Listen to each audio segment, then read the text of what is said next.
জীবনের পথে আমরা অনেক সময় এমন এক দোটানায় পড়ি যেখানে সঠিক সিদ্ধান্ত নেওয়াই হয়ে ওঠে সবচেয়ে বড় চ্যালেঞ্জ। চাকরির স্থিতিশীলতা নাকি ব্যবসার স্বাধীনতা, কোনটা বেছে নেব?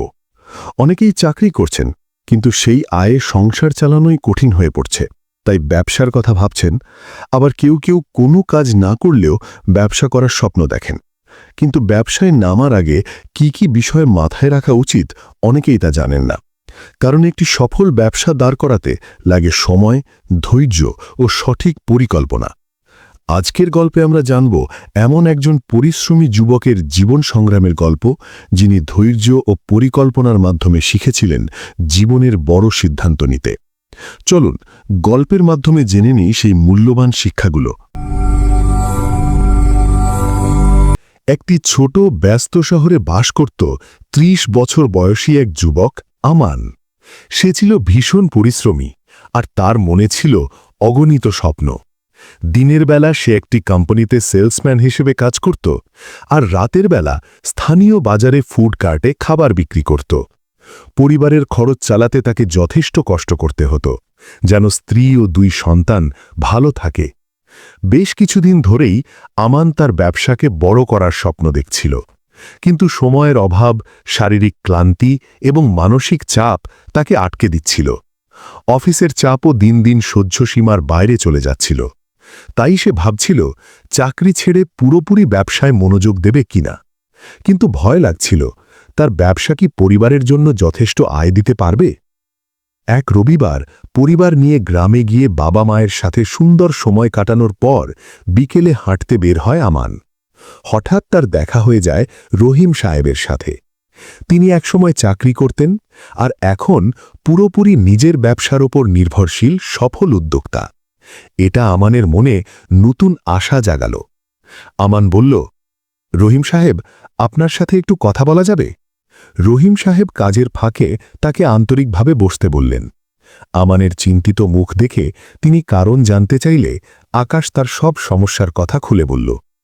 মনোযোগ দিয়ে শুনে রহিম সাহেব বললেন, চাকরি ছেড়ে পুরোপুরি ব্যবসায় নামার আগে অন্তত 7টি বিষয় ভাবতে হবে। এই বিষয়গুলো বুঝে পরিকল্পনা করলেই সঠিক সিদ্ধান্ত নিতে পারবে। আমান গভীর মনোযোগ দিয়ে শুনতে লাগল। প্রথম এবং সবচেয়ে গুরুত্বপূর্ণ বিষয় হল ছোট কিছু দিয়ে শুরু করা। নতুন উদ্যোক্তারা প্রায়ই বড় করে শুরু করতে গিয়ে বিপদে পড়ে। এটা ঠিক যেন কেউ কখনো প্লেন চালায়নি, তারপরও সরাসরি আকাশে উঠিয়ে দেয়, কিন্তু নামাবে কিভাবে সে জানে না। বড় খামার শুরু করা, বড় ক্যাফে খোলা, বিশাল স্টক করা, কিন্তু কোনো অভিজ্ঞতা নেই, তখন ব্যর্থতার ঝুঁকি ভয়ঙ্করভাবে বেড়ে যায়। তুমি নিশ্চয়ই দেখেছ, শহরের অনেক ব্যবসা বড় করে শুরু করেও 1 বছরের মধ্যেই বন্ধ হয়ে যায়। আমান জিজ্ঞেস করল, তাহলে আমি কি করব? রহিম সাহেব বললেন, ছোট বিনিয়োগ দিয়ে ধীরে এগো। একটা আইটেম বিক্রি করতে পারলে 3টিতে যাও, 3টি পারলে 10টিতে যাও। এভাবে ধাপে ধাপে এগোলেই অভিজ্ঞতা যেমন বাড়বে, তেমনি ঝুঁকিও কমবে। দ্বিতীয় বিষয় হল তোমার পার্ট টাইম ব্যবসার আয়। যদি এটি তোমার পরিবারের প্রয়োজন মেটাতে পারে, সেটা ভালো লক্ষণ। তবে ব্যবসায় আয় কখনো স্থির থাকে না, তাই নিরাপদ সিদ্ধান্ত তখনই যখন তোমার পার্ট টাইম ব্যবসার আয় পরিবারের প্রয়োজনের অন্তত দ্বিগুণ হয়। কিছুক্ষণ বিরতি নিয়ে কফির কাপ হাতে রহিম সাহেব আবার বললেন, তৃতীয় বিষয় হল জরুরি ফান্ড। এমন একটি সঞ্চয় রাখো যা অন্তত 6 মাসের খরচ চালাতে পারে। সম্ভব হলে 1 বছরের খরচের সঞ্চয় আরও ভালো। এটি তোমার জন্য সুরক্ষা হিসেবে কাজ করবে, যাতে আর্থিক চিন্তা না করে ব্যবসায় মনোযোগ দিতে পারো। চতুর্থ বিষয় হল ব্যবসা পরিচালনার দক্ষতা। শুধু পণ্য ভালো হলেই হবে না, জানতে হবে মার্কেটিং, কাস্টমার হ্যান্ডেলিং, সময় ব্যবস্থাপনা, সবই গুরুত্বপূর্ণ। শেখার চেষ্টা করো, রিসার্চ করো, অভিজ্ঞদের কথা শোনো। ভাগ্যের ওপর ভরসা না করে নিজেকে প্রস্তুত করো।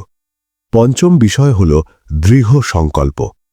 ব্যবসায় ওঠানামা থাকবে, চ্যালেঞ্জ থাকবে, কখনো কখনো হতাশাও আসবে, কিন্তু তোমাকে মানসিকভাবে প্রস্তুত থাকতে হবে লড়াই চালিয়ে যাওয়ার জন্য। ষষ্ঠ বিষয় হল বর্তমান ব্যবসার স্থিতিশীলতা। কমপক্ষে 3 মাস, আর ভালো হলে 6 মাস নিয়মিত ও স্থির আয় থাকলে বোঝা যায় ব্যবসাটি মূল আয়ের উৎস হতে পারে। এর আগে চাকরি ছাড়া খুব ঝুঁকিপূর্ণ। শেষ বিষয়টি হল ঝুঁকি বোঝা।